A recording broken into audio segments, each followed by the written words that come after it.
Welcome to the Old Time Radio Netcast Network. I'm your host, Andrew Rhynes, and let's get into this episode. This episode is going to be The Shadow. Original air date is February 26, 1939, and the title is Horror in Wax. Hope you enjoy.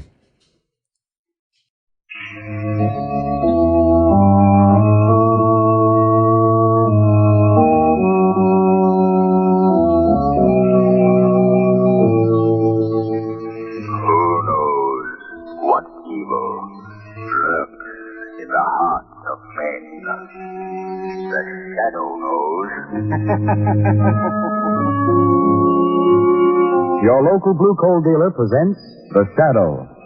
These half-hour dramatizations are designed to forcibly demonstrate to old and young alike that crime does not pay.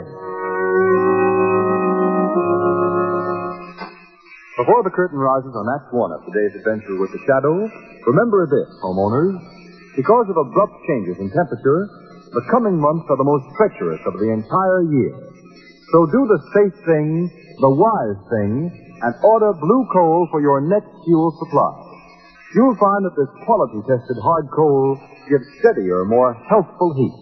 It's easier to bank and control, and it burns evenly and prevents your home from becoming suddenly chilled or overheated.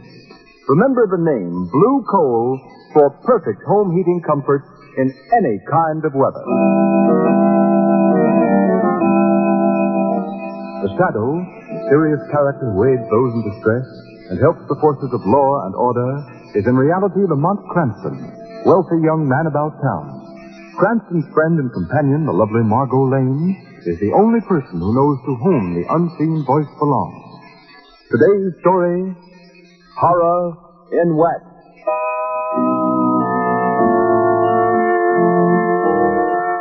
Lieutenant Carter, I want you to check that new list of stolen cars with a 4 o'clock detail before the men go on duty. All right. You, Benson, take a squad of 20 men and help Cardona with the detail that's guarding the mayor at that rally tonight. Okay. And you, Brophy, you better... just a minute. Hello, Commissioner Weston speaking. What's that? When did this happen? All right. Give me the address. Yeah. 22 Prince Street. I got that. Yeah. I'll send a man out right away. Brophy. Yes, Mr. Weston. This is a job for you. Rest of your men can go now. Get out on the job and keep awake. Here you are, Brophy. Take this address. It's a rooming house out on the south side. Woman's been found dead in one of the rooms. Ah, now the poor thing. Murdered by some blackguard, I suppose. Never mind shedding any tears about it. Get out there and find out what happened.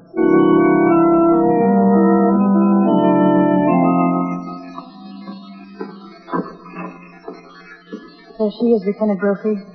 Dying just the way I found her when I came up to clean her up this morning. Who is this woman? Never saw her before. Didn't you enter the room? No, I rented the room to 2 men. They came in last night. They were gone this morning.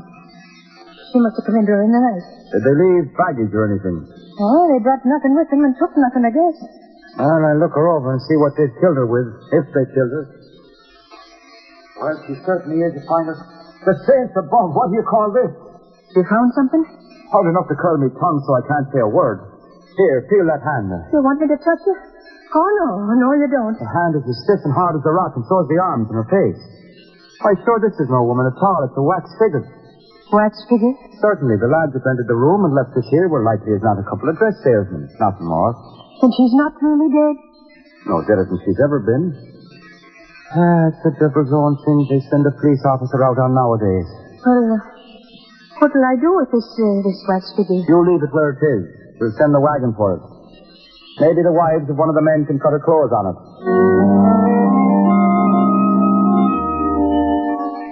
But, Commissioner Weston, it's the truth I'm telling you. It was nothing more than a wax figure as hard as rock. A fine thing to leave behind in a furnished room. Well, you better send the wagon out there.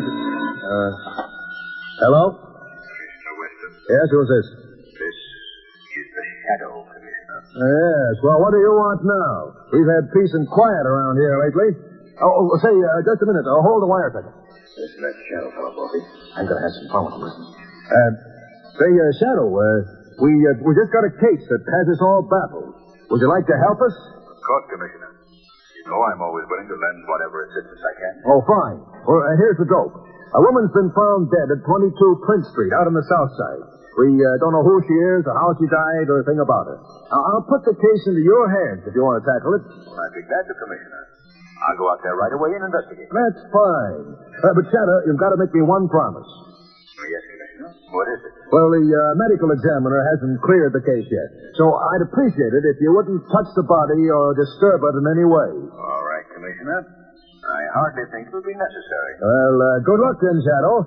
I'll see you later. Oh, no, Commissioner. You'll hear me later. How's that? Oh, yeah, okay. I'll hear you later. Hoping he fell for it, yeah? Fell for it. Hook, line, and sinker. I'd give me eye teeth to be there when he examines that dead body. This is funny, Brophy. We've got the Shadow, the great crime expert, investigating the death of a wax figure.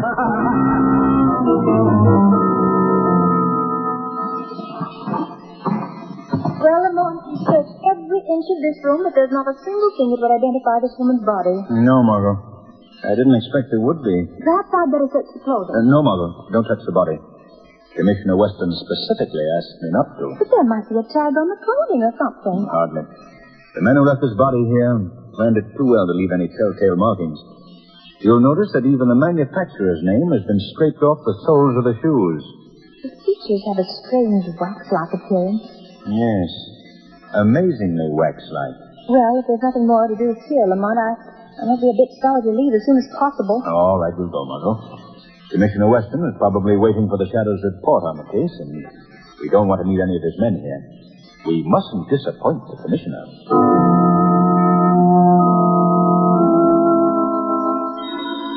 Wait a minute, Brophy, till I see who this is. Hello? Commissioner Weston speaking. Hello, Commissioner. This is the Shadow. Oh, yes. Well, Shadow, how did you make out? Have you made any progress on that case I gave you? Yes, Commissioner. A little, I think. The case is fairly obvious. You don't say. The woman did not meet her death in that room. What's this? You're sure about that, I suppose? Positive. She died someplace else and was brought to the room. Well, it didn't take you long to figure that out, did it? What are you going to do, Shadow?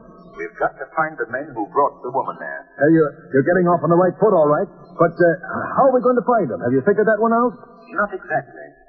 But I'm not going to waste any time. You hold the body until you hear from me. Oh, you're sure we're going to hear from you, aren't you? You'll hear from me a lot sooner than you expect, Commissioner. Well, now, in that case, Shadow.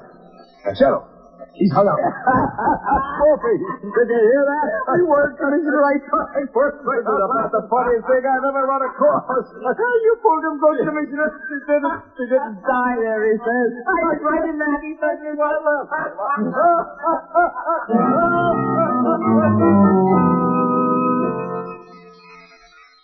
You're regarded, Professor Whitehead, as an outstanding authority in these matters, and I want you to know that I trust your judgment implicitly. Thank you, Franklin.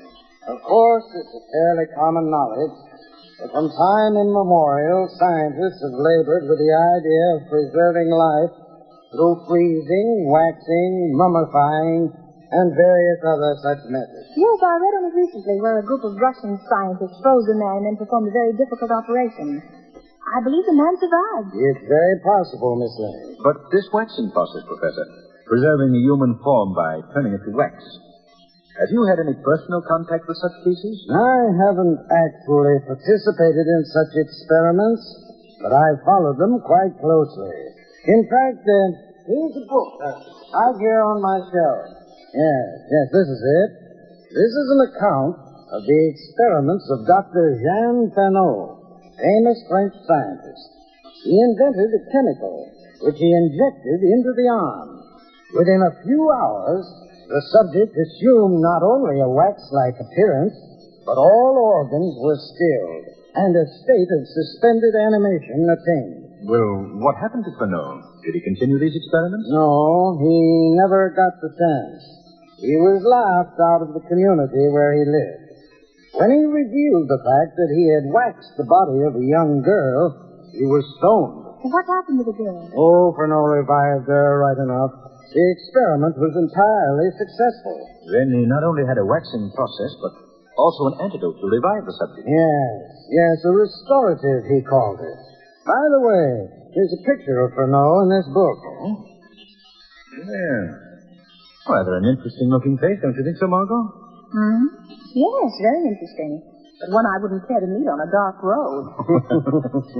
Well, do you think Dr. Pinot is still alive, Professor? That I am not prepared to say, Mr. Cranston. It was reported he came to America 10 years ago. In any case, he dropped from sight about that time. I see. Well, I'm very much obliged to you, Professor. We can leave now. This talk has been most interesting. And I promise you, it will result in something even more interesting.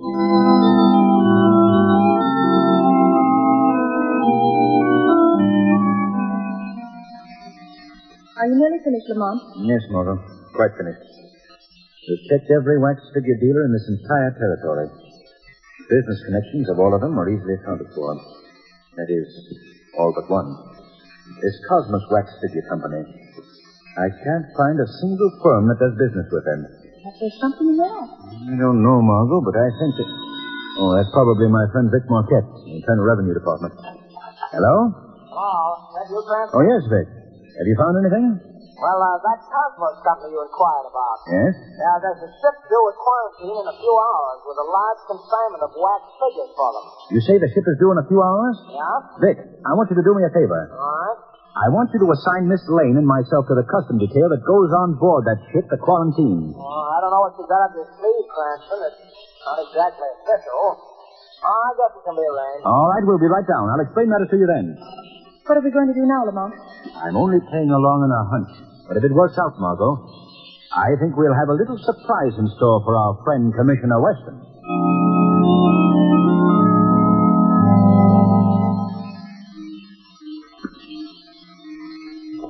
You're the man in charge of the shipment of wax figures?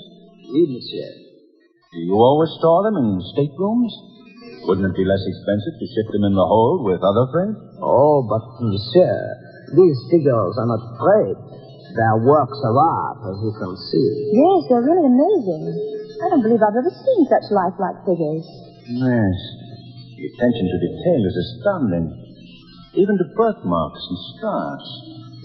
Well, we're very much obliged to you for letting us see these figures, sir. And good night. Good night, monsieur. Good night, madame. Good night. Don't say anything for a moment, Margot. Let's get down to the companionway. Kimmel, now tell me, did you notice anything unusual about those figures? I thought they were simply astounding reproductions of the human features. No, I don't mean that. Did you notice on the left arm of each, there was the tiniest puncture, such as might have been made by a hypodermic needle? No, Lamont, I hadn't noticed. What do you think it means? I don't know exactly, Margot. But we're following that shipment of wax figures to its destination.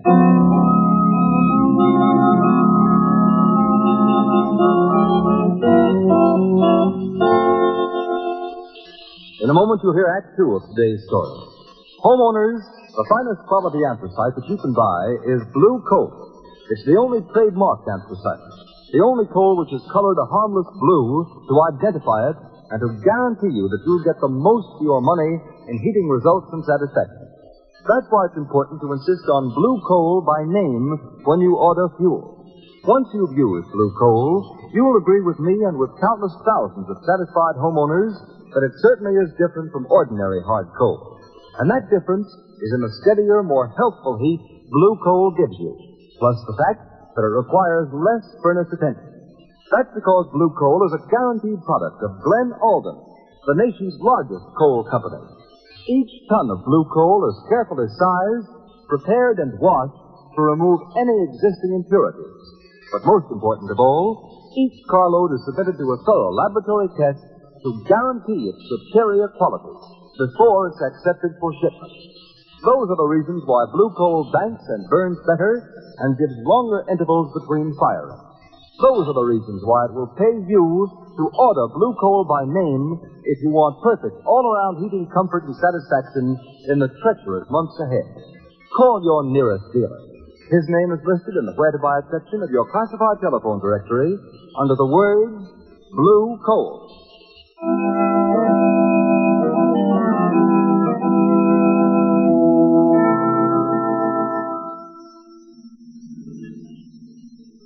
Stop the car right there, Margot. All right. That's the Cosmos building, just ahead there. Dingy looking place, Lamont. Doesn't appear as though there's anybody inside. Yes, there is, though, Margot. Look down at the back there. You can just see a bar of light filtering through that shuttered window. Oh, yes. What do you suppose they could be doing in there at this hour of the night? They've already gotten a shipment of wax figures from that freighter. That's probably what occupies them now. Better turn off your headlights. We'll sit here and wait a while. Look, Lamont. That side door is opening. Someone's coming out.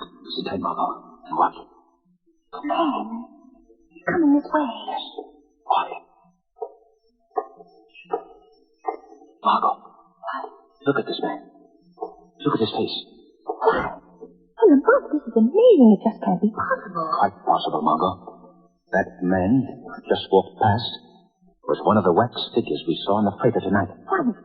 It's like seeing someone step out of a grave. It may be little less than just that, Margot.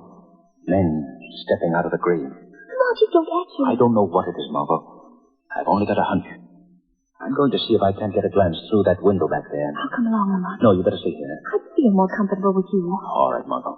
If you feel better, come along. We'll have to be very careful, Margot. The rest of the building seems to be deserted. All but that one room. Yeah, they're all probably busy in the back. Let me take your hand, Margot. It's pretty steep here. Quiet now, Margot. This window may be open. It might hear us. I'll see if I can take a peek through this crack here. See anything? Margot. Look. Oh, the room is fixed up like a laboratory. Yes. There's some more of the figures we saw on board ship. That man with his back to us. He's dressed like a doctor. Yes. I hope he turns around so we get a good look. Margot. Over there in the corner. Recognize that face? Why, yes. It's the man who was in the ship's cabin. The one who prepared the wax figures. Right. There, Lamont, the man turned around. Look at him. Yes. Isn't that the man whose picture Professor Whitehead showed us? Yes, Margot. It's Dr. Furneaux. What do you suppose they're doing? I can't see. They're working at the other end of the room mostly. Margot, you go back to the car. What are you going to do? Look around here and see if there isn't any way of getting into this place. There's a gang of men in there, Lamont. I've got to take a chance, Margot. Now go, Margot. Quickly, quickly. This is a matter of a shadow. All right, Lamont, but do be careful. Even a shadow might be shot.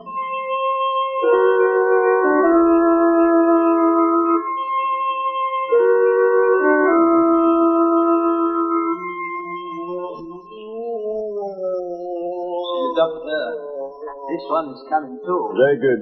Give the wax figure another injection of the restorative. Half quantity this time. Say, Doc, that guy's groaning like he was in awful pain. That is as it should be, Chief. The muscles and tissues are losing their rigidity. The process is often very painful. Gee, this sure is a great idea of yours, Doc. Imagine turning people to wax with a jab of a needle, and with a jab of a needle bringing them back again. Don't have quite so much to say, Chief. I wonder how people would react if they knew of your great accomplishment, Doctor. They would laugh. Laugh as they always do at things they don't understand. They laughed me out of the legitimate pursuit of my science. But now I have the satisfaction of accomplishment. Oh, but where am I? Where am I? Say, that guy's coming too now, Doc. You're all right, my man. You've reached your destination. Then this is America? I am in the United States? Yeah. Put these clothes on. You must leave here at once. You will listen to my instructions, my good man, and be sure you follow them to the letter. Yes. In addition to the sum you have already paid us for smuggling you into this country, remember that our agreement is that you pay us 25% of your earnings for the next 5 years. After 5 years, you will return for another injection of the restorative. If you fail to come back for this injection, you will become wax again, and for all time. If you fail in your obligation to us, or if you ever reveal the means by which you were smuggled into the country, you will be denied the restorative. The effect, of course, will be the same. You understand? I understand. Right, then, and go. Monsieur le Docteur, this one, he does not revive. I'm afraid he will not. You men on the boats are becoming very careless with the waxing fluid. We had a girl die on our last shipment. But I assure you, Doctor, I followed your instructions exactly. One injection, so much as is in this hypodermic, every 12 hours. You must have miscalculated the time. My solution cannot fail. Here, Chip, this body will have to be disposed of, as you disposed of the girl a few days ago. Okay, Doc, it's as good as done. I want you to... What's that? What's the matter? You hearing something? I thought I heard footsteps outside. I'll take a walk around outside. No use taking chances. I will go with you. Okay. We'll take this guy out with us. Come on, you. Yes. I'm dressed now. I'll go. Be right back, Doc.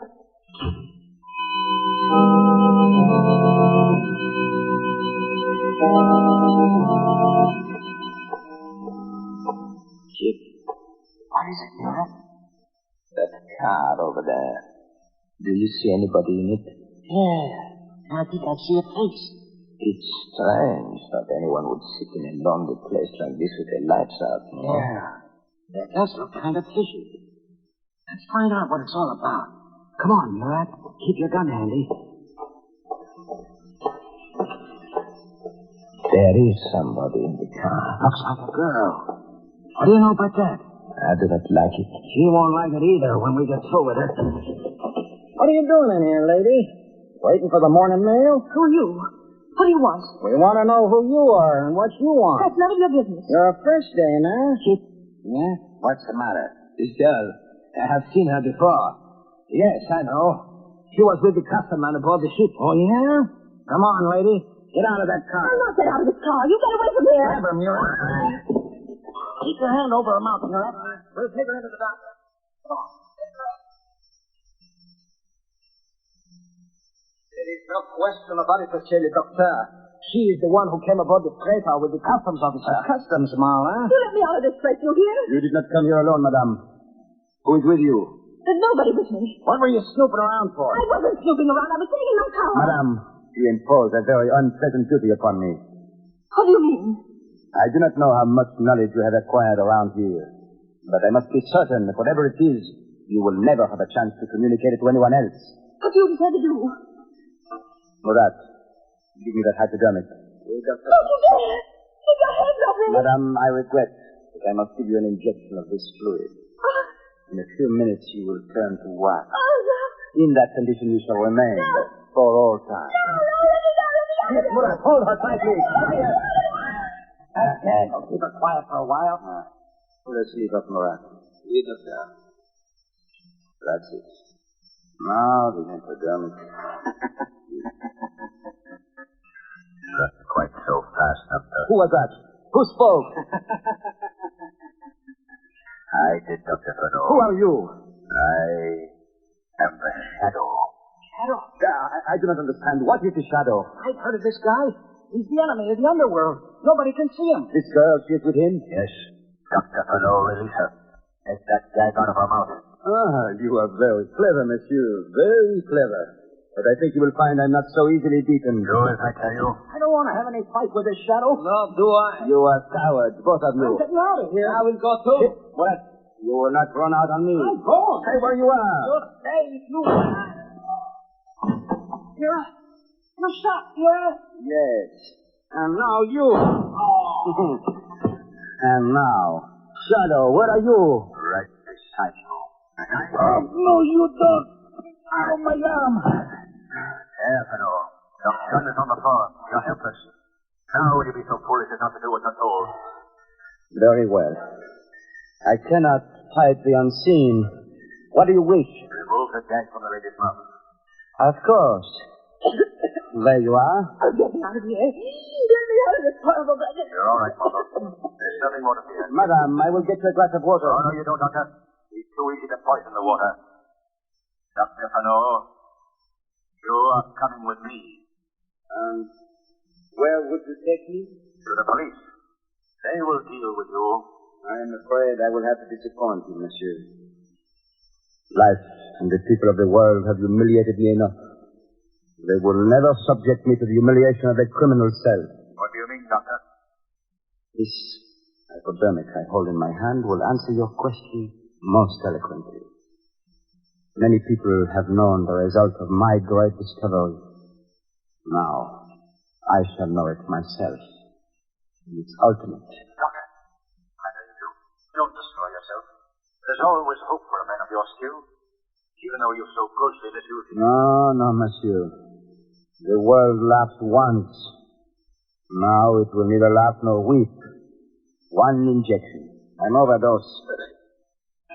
So, and you shall witness firsthand, monsieur, the results of a great discovery. Doctor, don't. You mustn't do It this. is done, monsieur, it is done. I destroy the last bottle of the restorative. Now, my secret lies with me. Lamont, look. His skin is turning white. His body is becoming rigid. Yes, Mother. Watch him. He's turning to wax. Just as he's turned others. Oh, Lamont, I can't bear anymore. Take me out of here. Take me out, Lamont. Take me out.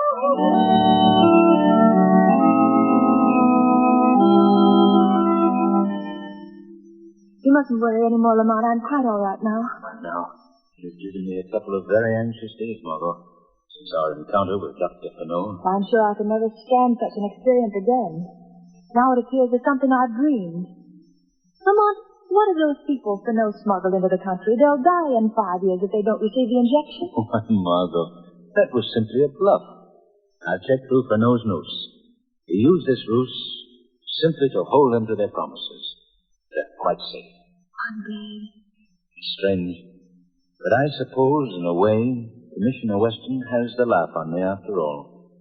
For my part, I don't feel there's much reason for laughing. As evil as Dr. Fenot was, and as badly as he misused his great talents, I can't help but feel that his discovery might have had potentialities for good beyond belief.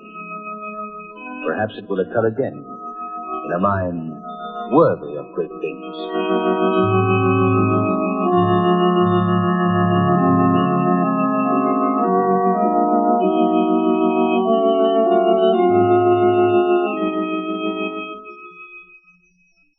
Now a word from Blue Coal's heating expert, John Barclay. Thank you, Ken Roberts, and good afternoon, friends. You know, you just can't operate your furnace efficiently and economically unless you understand how to regulate your furnace dampers. Every furnace should be equipped with 3 dampers. The ash pit damper, located at the base of the furnace, below the grate level. The turn damper, located in the smoke pipe behind the check damper and the boiler. And the check damper, located between the turn damper and the chimney. In milder weather, when you want a slow-burning, lasting fire, the check damper should be wide open, the ash pit damper closed. It is very important that your check damper be large enough to adequately check the fire. If it is not, it will certainly pay you to have an additional check damper installed by your plumber. If you're having trouble in regulating your furnace, your Blue Coal dealer will gladly send a John Barclay serviceman to give your heating plant a thorough inspection. There is no charge or obligation for this service. I thank you.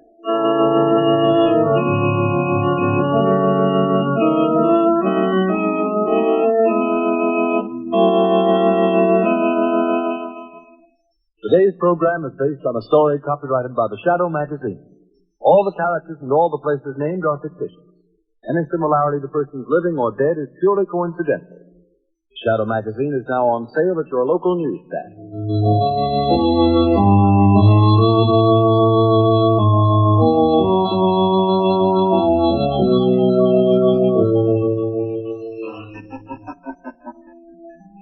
The weed of crime bears bitter fruit.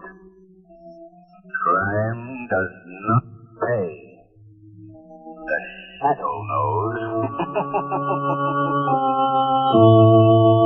Next week, same time, same station, Blue Coal, America's finest anthracite, will again present another thrilling adventure of the Shadow. Be sure to listen, and be sure to burn Blue Coal, the solid fuel for solid comfort.